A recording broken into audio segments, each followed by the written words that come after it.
Some states in the northern parts of the country are prone to desertification. Sokoto State is one of them. One of the ways employed by these states to tackle this problem is by taking advantage of the rainy season to plant trees. Sokoto State has just commenced the program for this year. What has happened to the trees planted in previous years, and what is the impact on the environment? These and more in a moment. Welcome to Panorama from Sokoto Network Center. I am Sadia Umrediki.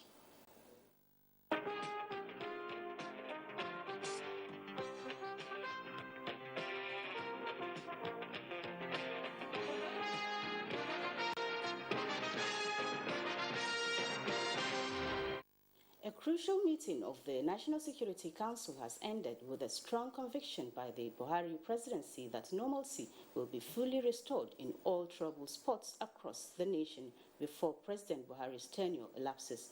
The National Security Advisor, Babagana Mungunu, who briefed newsmen after the meeting, said the president was unequivocal in his submission to the council members that he is not prepared to hand over a security-challenged Nigeria to his successor. State House correspondent Adamu Sambu has the report. The high-level engagement was summoned by President Muhammadu Buhari to critically analyze the reported mass surrender of terrorists in the Northeast Theater of Operations and its implications to the nation's body politic. Large numbers of people are surrendering in the Northeast as a consequence of the relentless efforts of the armed forces, intelligence and security agencies. This is very, very evident. We've never had such large numbers of people defecting from the other side back to the Nigerian side.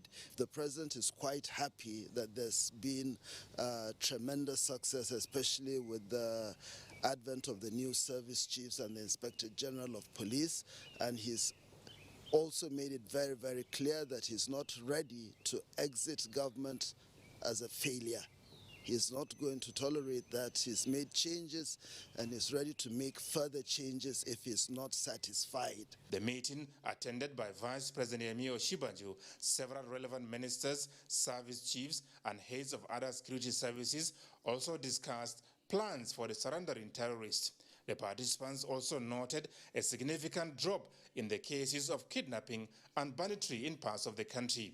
Far-reaching measures that cannot be made public were adopted towards achieving lasting solutions. In the context of the 21st century, you can't deal with these emerging crises in a cut-and-dried manner. We have to use everything at our disposal, all the elements of national power, including the population. The wider community needs to work with the security agencies to deal with these problems. People should not cover for those who they have identified as unscrupulous, undesirable people. We have been encouraged to do more from what we've been doing. And we also assure Mr. President that we will put more efforts, more sacrifice to ensure that we are above and ahead of crime and criminality. During the discussions, which lasted about 5 hours, key participants made submissions on various strategic and operational issues. President Buhari used the opportunity to express worry over the reported widespread hunger in the land. The president is not oblivious to the pains of the people and is working with the vice president and other members of council. Is going to employ the relevant ministries, departments and agencies of government to address this issue. As far as it's concerned, it's also an emergency situation. The people should not be left to wallow in hunger and in despair. The National Security Council meeting also touched on the recent killing of travelers in Jos Plateau State, with President Muhammadu Buhari expressing confidence in efforts by Governor Simon Lalong towards maintaining peace and security in the state. From the State House, Adamu Sambu, NTA News. In the meantime, President Muhammadu Buhari has been formally briefed by renowned Islamic scholar and leader of Tijaniya sect, Sheikh Dahiru Usman Bauchi, on the recent incident in Plateau State where some of his followers lost their lives. State House correspondent Adam Sambo has the details. Sheikh Dairo Usman Bauchi was accompanied to the State House by the Minister of Communications and Digital Economy, Dr. Isa Ali Ibrahim Pantami. Dr. Pantami was incidentally the one delegated by President Muhammadu Buhari while in isolation to commiserate with the Islamic scholar over the loss suffered during the incident in Jos Plateau State. Sheikh Dairo Usman Bauchi is here at the instance of the president to bring him up to speed on the unfortunate situation with a view to strategizing ways of avoiding a recurrence. Speaking to NTA News after the meeting that lasted about 30 minutes, the Minister of Communications and Digital Economy, Dr. Isa Ali Ibrahim Pantami, described the strategic engagement as fruitful and reassuring.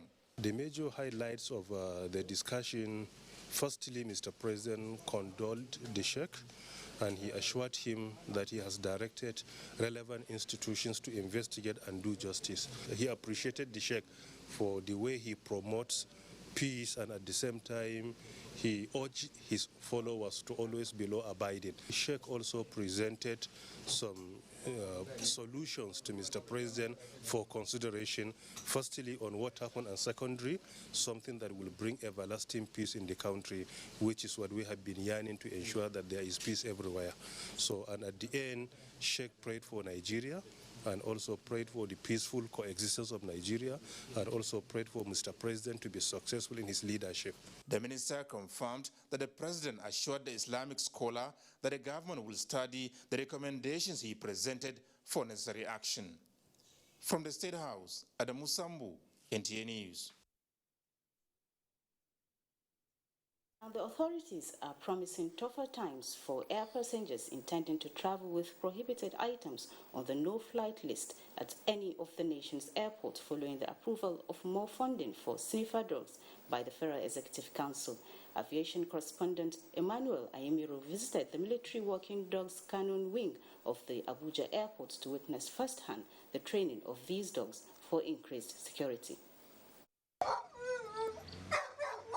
Vigilance and search operation of suspected vehicles begin at the K9 wing of the Nnamdi Azikiwe International Airport, Abuja. The search continues with the luggage of passengers before they are screened for COVID-19 or any other suspicious items.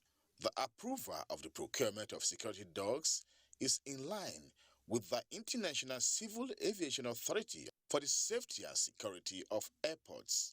Now, these dogs, they would be doing, among other things, detection of bomb, detection of drugs, currency, prohibited items, explosives, etc., etc.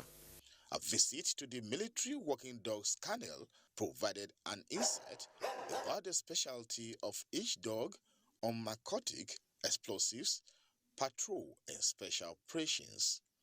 Security dogs are known for providing health and well-being benefits to their owners through the raising of alarm or alert when a suspected item is found within their domain. Such is what you are seeing being demonstrated by patrol dogs at the K9 unit of the Nnamdi Azikiwe International Airport, Abuja. Our dogs are periodically checked before they even go out for any operation. They work like the way we work, from 08 to 1600 hours. All these bandits, all these kidnappers, most of them are drug-addicted youths. And these are issues that the government, I think, is doing the right thing, not only for the airport. The sniffer dog should also be imported for our borders. Kudos to Mr. President. We must thank him, and we must thank the Federal Executive Council. So, what to expect with the additional funding is a faster response time to unlawful possession of prohibited items. Emmanuel Ayemiro, NTA News. President Muhammadu Buhari has upon the recommendation of Education Minister Adamu approved the reappointment of the Registrar of the Joint Admission and Matriculation Board, Professor Ishaq Olariwaju Oloedi, and the Executive Secretary of the National University Commission, Professor Abubakar Adamu Rashid. The two appointments are for a tenure of 5 years each, with effect from 1st August 2021. Also reappointed is Dr. Hamid Buboi as Executive Secretary of the Universal Basic Education Commission for a second and final tenure of 4 years with effect from 1st August 2021. It will be recalled that Mr. President had earlier approved the reappointment of Professor Ifeoma Osiago Obanihe as Registrar, CEO of the National Business and Technical Examination Board for a second term of 4 years to sustain the effort at sensitizing Nigerians on the critical role of technical and vocational education and training and business subjects in the new knowledge economy. To give further impetus to mathematics education, approval was also granted for the reappointment of Professor Promise Nebine as the Director Chief Executive of the National Mathematical Center for an initial tenure of 5 years with effect from 17th August 2021. Panorama continues in a moment. Don't go away. The vaccine offers hope for a safe country free of coronavirus. I urge all state governments, traditional and religious leaders to take the lead in the mobilization effort within their environment and spheres of influence. I similarly urge all eligible Nigerians to present themselves and be vaccinated in accordance with the order of priority already mapped out at the various authorized designated centers only.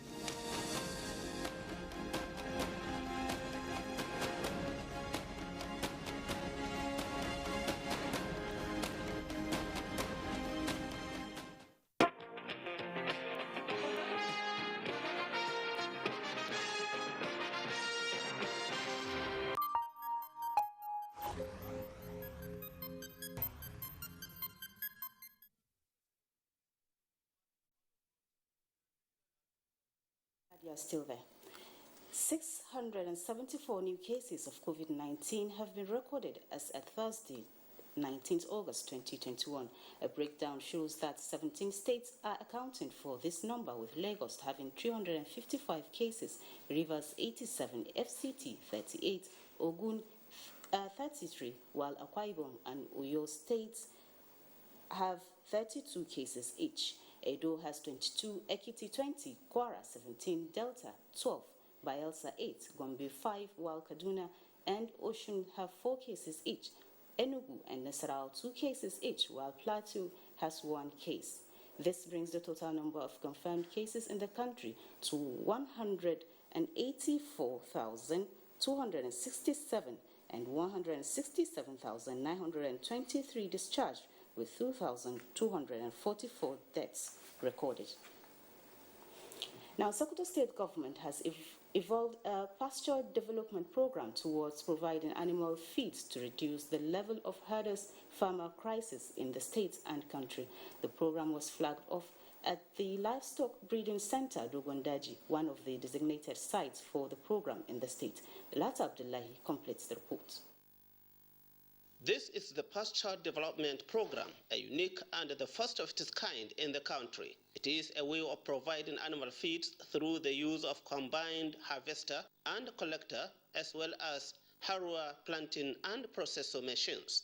Governor Aminu Waziri Tambol, represented by the Commissioner Sokoto State Ministry of Animal Health and Fisheries Development, Professor Abdul Qadir Usman Junaidu, said the initiative is aimed at transforming the livestock value chain in the state, being a major contributor to the nation's livestock resources. And I'm happy to say that in our continued effort to get our youth out of the streets and also to give our own sons and daughters that we refer to Almajiris, we are incorporating them into this program. Stakeholders at the event pledged support to farmers toward providing food security in the state and the country. Whatever you see in the schools is the product of the students. That's what I trying to make Almajiri students to be able to feed themselves, to be able to take care of themselves. 800 hectares of land is expected to be developed for the program, at the Dogondaji Pasture Development Site. Similar program will be implemented in each of the selected sites in the 23 local government areas of the state. In Sokoto, Dalhat Abdullahi, NTA News.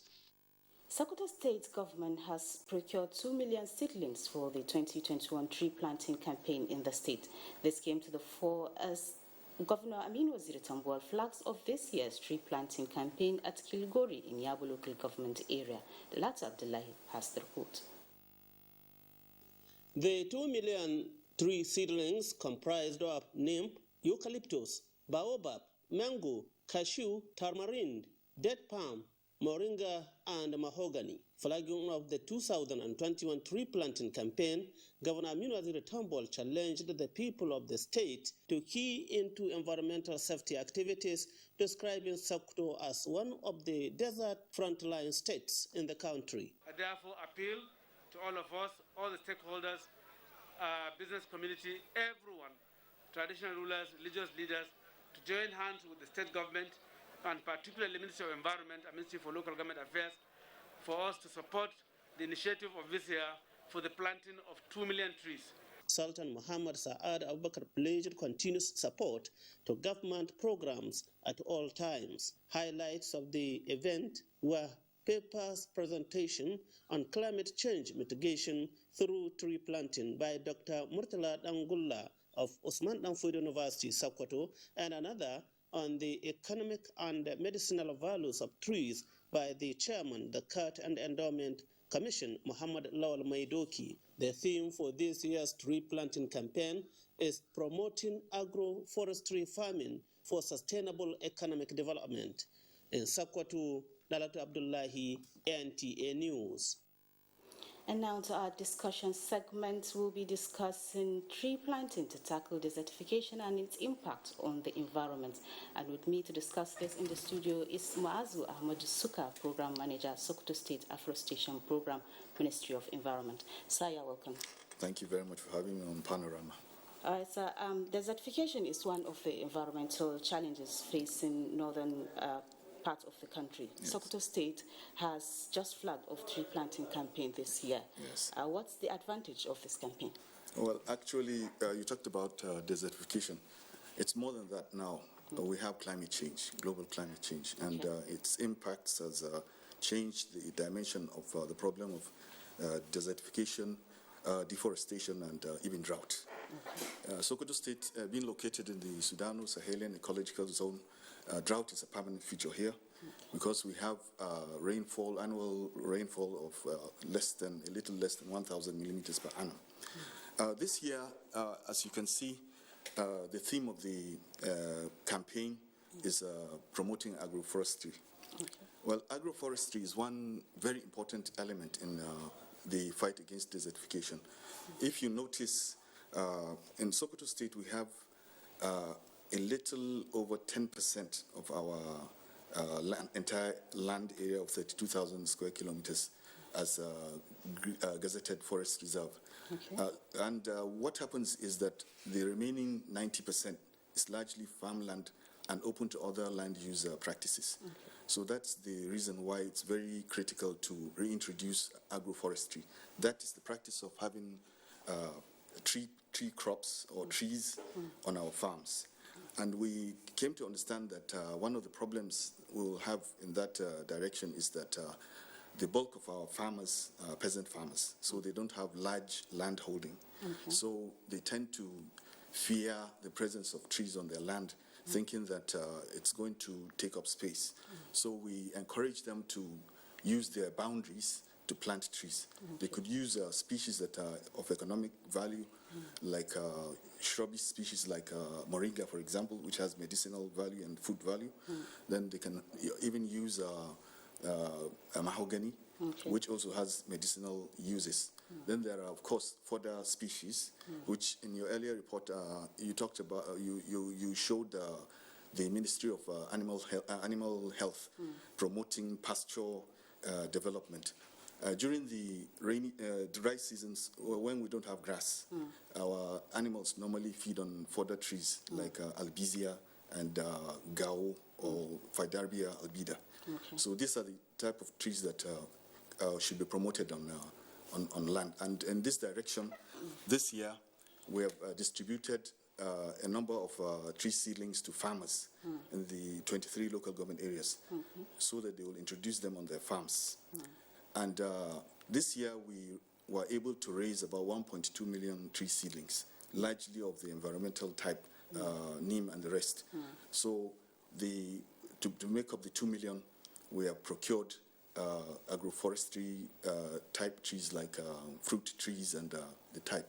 Yes. Okay, so these trees had been planted previously. Yes. So what happened to the previous ones? Well, they have been doing well, but we will say that in forestry, we normally have a little bit of casualties.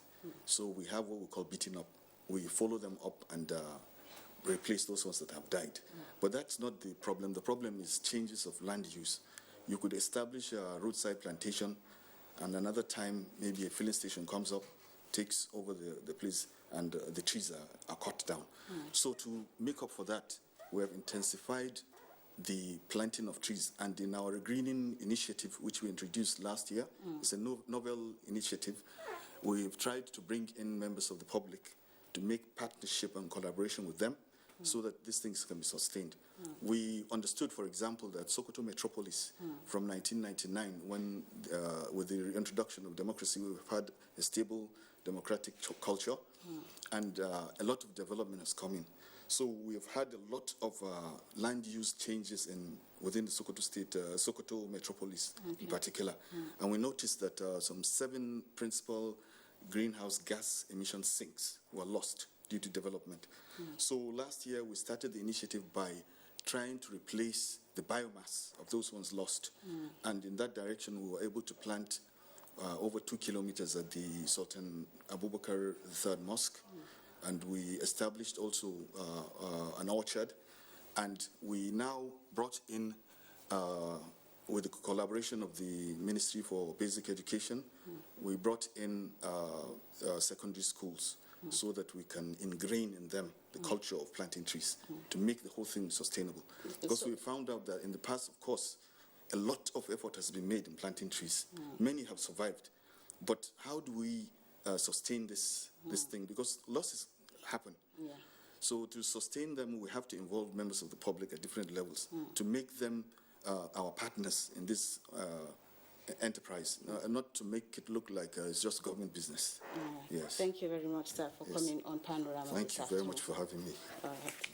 So, sir, we'll now join our sports desk for sports update. Team FCT to the 20th National Sport Festival in Benin City, Edo State, have been rewarded by the Federal Capital Territory Administration. At a colorful award night tagged 12th FCT Sports, those that won gold were rewarded with 400,000 naira, silver 250,000 naira, while bronze medalists received 150,000 naira. Don't look at the reward now, but look at where you are going. What lies ahead is bigger than what we can give you. Team FCT was placed 15th on the medal table with 6 gold, 16 silver, and 15 bronze medals. And away from that, the Nigeria under-19 volleyball male team Thursday night departed Abuja for Iran ahead of the 2021 Volleyball Under-19 World Championships, which will hold from 24th August to 4th September 2021. 12 players will represent the country as they battle host Iran, Poland, and Guatemala in Group A of the championship. There was no injury. I say with this kind of team, we will have a good game to play in Iran. I know they will supersede the previous position in the world.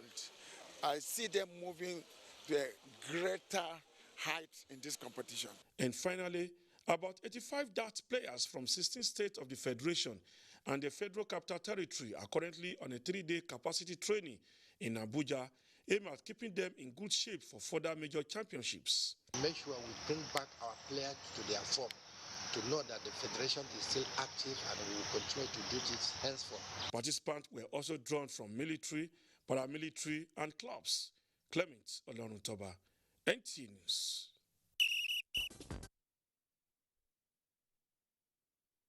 This Panorama this afternoon, remember to be a star. Connect with NTA. Stand against rape and rapists. Good afternoon.